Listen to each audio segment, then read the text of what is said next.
Hello, welcome back to another video, guys. In this video I'm working on this Mini 1.5 diesel.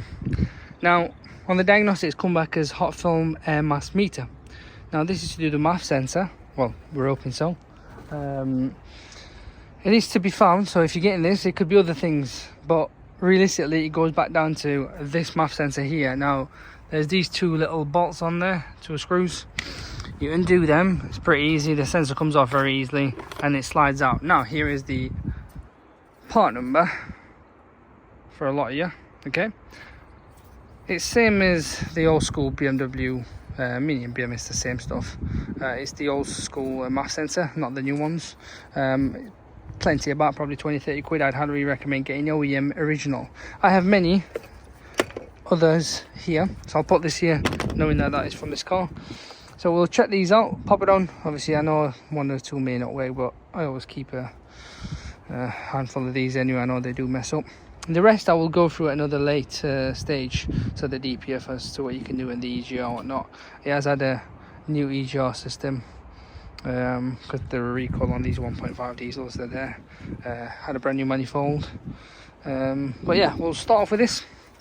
It should be just a case of plug and play, really, if you ask me. I mean, as you can see, it says permanent, so we'll plug in the new one and hopefully see what happens. Now, another thing I forgot to mention was we were getting drivetrain issue on here and on here, but boom, everything clears, all done.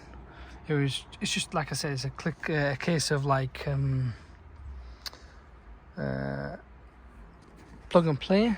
So when you've done that, what I would recommend as well is going to special functions, drive, come down, condition assessment of the air mass system, just reset that really,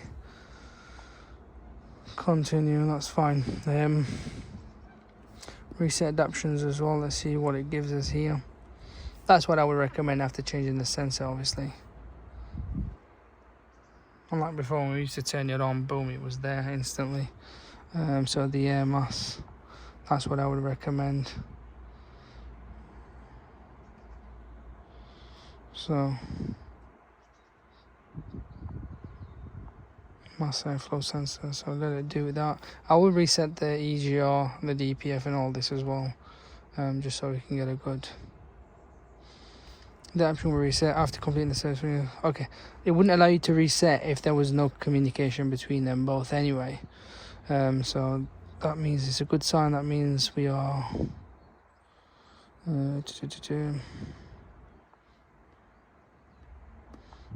we'll do that. I'll reset it, but yeah, that's how you would do it, guys.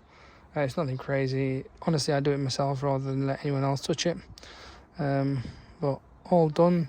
To be sure as well, you can just do a full scan and clear, but realistically you won't even need it. It'll just be a case of plug and play, unless it's your luck and it's registered quite badly and it's not moving anywhere. Then yes, you do need to reset it doing this. So yeah, this is what it says now: intermittent hot film air MAF sensor. So I know I did it clear, but I thought I'd just show you again.